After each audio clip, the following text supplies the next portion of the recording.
journée, le Mondial 2010 de football. Donc, dans la chronique L'Histoire en marche avec vous, Thomas, et vous avez une déclaration à nous faire.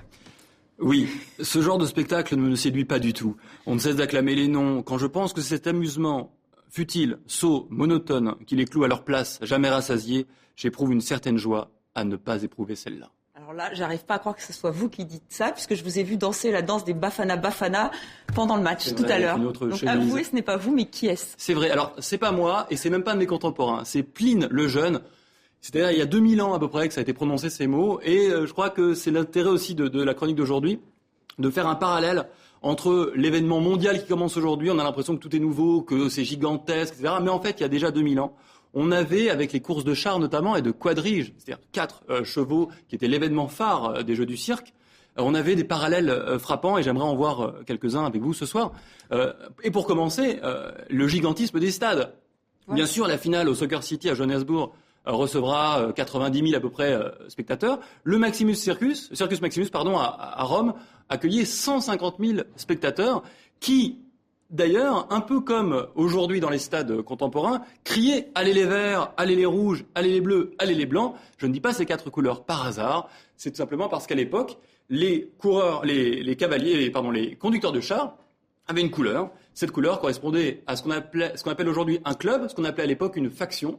Et en fait, on était pour une faction plutôt que pour une autre. Donc déjà des supporters. Absolument, déjà des supporters et extrêmement virulents et fervents, comme on l'a vu tout à l'heure avec les fameux Vuvuzela. Oui, j'ai un peu du mal aussi avec le Vuvuzela. Il y a d'autres points en commun ? Oui, alors il y en a un autre qui est assez frappant, qui n'est pas que physique. On va voir une image assez amusante d'un marbre, d'un orige. Un orige, alors c'est pas Lionel Messi, hein. C'est de l'autre côté, mais il se ressemble un peu. Et c'est pas une insulte non plus. Non plus. Alors il y en a un qui est un conducteur de char, l'autre qui est un joueur de foot argentin. Et ces deux-là sont extrêmement starisés. Et c'est pas nouveau. Lionel Messi, Maradona, les autres, c'est pas les premiers à avoir été starisés. Les origes étaient des vedettes extraordinaires, richissimes à la fin de leur carrière. Le plus célèbre d'entre eux, je le cite, c'est Dioclès, qui a plus de 1400 victoires.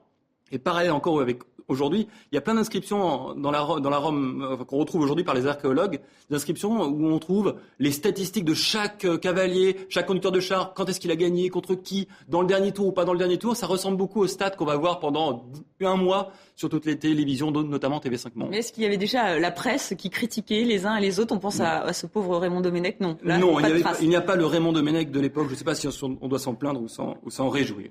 D'accord, le sélectionneur de l'équipe de France, oui. Pour ceux qui ne le sauraient pas. Oui. Alors en fait, bref, rien de nouveau sous le soleil. On répète l'histoire depuis toujours. Jamais vraiment. Et la grande différence, c'est dans l'argent que ça se passe.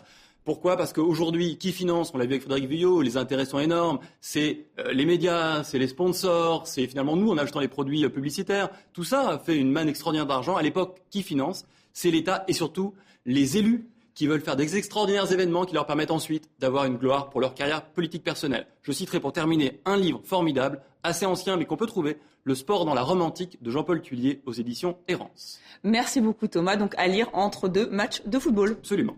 Et c'est la fin de ce journal, merci à vous de l'avoir suivi et je vous invite à consulter notre site internet.